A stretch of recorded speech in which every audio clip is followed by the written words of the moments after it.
We're going to stop in Pittsburgh, Pennsylvania. I'll keep you thinking about that Browns topic, but first we're stopping in Pittsburgh on the way through the Rust Belt because Russell Wilson is departing the Steelers. He signed that one-year deal, $10.5 million guaranteed, options and incentives up to $21 million. But half of the story is, what are the Pittsburgh Steelers going to do at quarterback, Theo?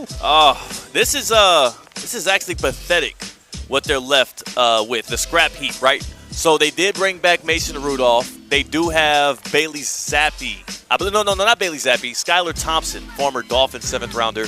That's what their quarterback room looks like right now, so that means they have 0 starters. They have Mason Rudolph? They do have Mason Rudolph back. They went back and got a guy who they gave a shot before, and they just said, hey, come on, spin the block. Come with us. We're in hell. Join us. Why don't you? There's no Russell Wilson, right? Jameis Winston ain't walking through that door. There are no credible vets that you could bring in there and feel confident in, and it doesn't feel like Kirk Cousins would be a fit there in Pittsburgh. So where do they turn now?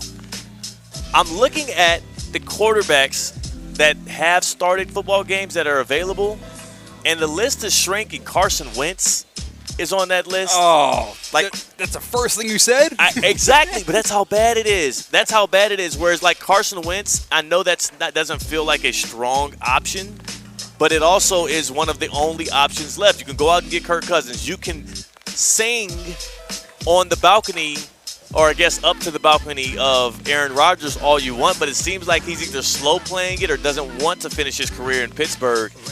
Mike Tomlin, when we look at his career with a wide lens, when it's all said and done as a head coach, as great as he's been at getting the most out of a very weak quarterback room, he's got to figure out how to get a guy there that he can trust and depend on for more than 1 year that also can be a ceiling raiser and not just a floor upholder. I don't think even Aaron Rodgers makes this team a playoff team next year. I think they would be hoping and wishing and fingers crossed to make that happen because he's not shown us anything great over the past couple of years. But also, I don't know where else the answer lies right now.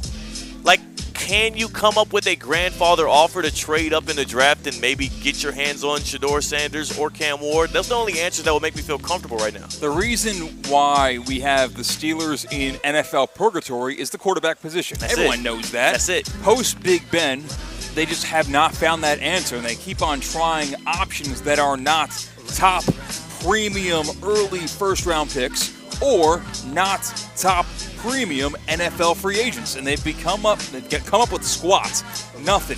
So they find themselves again in that 17 range, right?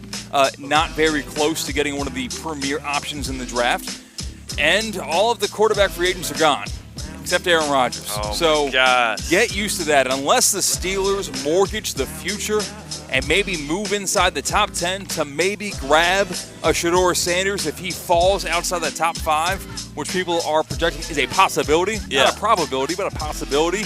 They've got nothing. How about I name a couple more quarterbacks for you? Joe Flacco. He's still kicking. Drew Lock. All right. Case Keenum. What, he's still playing football? He's available. He's available for hire. Desmond Ridder. Yeah. Tyler Huntley. Okay, I'm with Snoop. Trey Lance. That's a Pro Bowler. Tyler Huntley. Tyler Huntley is a Pro Bowler. I'm sorry. This is how ugly it is right now for the Steelers. So whether or not they like it, I do feel like they have now boxed themselves into the Aaron Rodgers sweepstakes. And it's not a sweepstakes. It's just one team. There's one team left that would make sense to go get Rodgers. And this makes that DK Metcalf trade look that much worse, because please don't trot out Metcalf and Pickens and have Duck Hodges throwing in the football. Nobody's watching that crap. Where are we going to next, Damien? Next stop, Cleveland, Ohio. The news that shook us to our core. Quarterback. And then we saw, wait a second, per who? Per Bruce Drennan. He has a Brown source, quote unquote, with major news. Bruce Drennan says that the Browns are negotiating as we speak with the Dallas Cowboys for a trade for Dak Prescott. Do you think maybe his source was Brian Windhorst, and Brian Windhorst was just trying to blow, get people off of the whole LeBron thing that LeBron just did earlier today? He's just trying to steal away some attention. This felt like one of those misled mob movies. Exactly. You're trying to find the leak in your airtight organization. let's put out there that we're trading for Dak. Gosh. And if that makes it out into the media, then we have a leak. It's obviously complete and total BS. It has to be. And don't mistake us bringing this up on ESPN 106.3 on Theoretically Speaking as if we are reporting and promoting this news. No, we're talking about how ridiculous it is and informing our audience to please not believe everything you see on the internet, even if there's a golden check mark behind the account. C-Cat, I think you nailed it. I think the Browns organization, which seems to have had leaks over the past decade plus, like information about them gets out all the time, I think they just found the leak.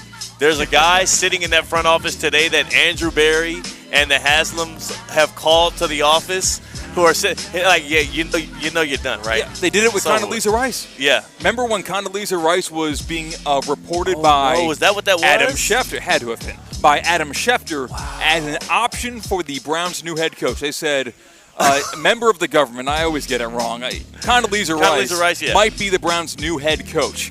And that was obviously debunked and mocked and laughed at because no, the Browns were not weighing her as an option, and no, the Browns are not going to combat the deficit they put themselves. They went back to the well. They went. I didn't even realize, like, C-Cat, I'm being so genuine right now. When I heard like the Condoleezza Rice thing that, of course, Adam Schefter tweeted out, I didn't even. This is like 5 years ago now. Yeah, it happened a while ago. I did not put two and two together that could have been them trying to seek out a leak. Is that what came out afterwards, or is that just the assumption we all made? That's the assumption. Because how ridiculous of a news story it was, it had to be. And this is the same level of ridiculousness. Dak Prescott to the Browns would not make sense for anybody. First and foremost, you still have Deshaun Watson on your books, who you keep having to restructure because he costs so damn much money. You just signed Myles Garrett to $40 million a year. Do you think you can afford Dak Prescott to come in there? And what is he supposed to do, save the day? Aren't y'all just like the Cowboys AFC? Like, in roster construction, right, really elite edge talent, a little bit of receiver talent here and there, but outside of that, like, name a guy on the Browns right now that you would want to have on your team and then be a starter? Denzel Ward? Like, is Dolphins still in that defensive backfield? Like, I don't understand what the hell this was about, and I don't know why he would fall for this. How much would the Cowboys eat? Or how much of a cap hit would they eat by trading Dak Prescott right now? $95 million. They would.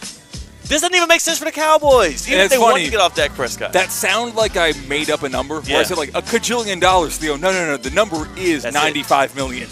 It would be. He's got a full no trade clause. Also, he also has the no trade clause. Do you think Dak Prescott would be like, Dallas, no state income tax. I get to play in Jerry World. It's nice weather year-round. I want to trade all of that to throw the ball to Jerry Jeudy and whatever the hell they're calling the Brown Stadium in the middle of the snow. The answer to, like, the biggest problem in his life as a football player is not winning. I'm going to go to Cleveland. That's where I'm going to win. No, I don't think so. Yeah, like Myles Garrett literally just told us he wants a chance to win a Super Bowl, and that's the reason why he doesn't want to be in Cleveland. So that was ridiculous. Sorry we had to spend so much time on that. Where are we going next?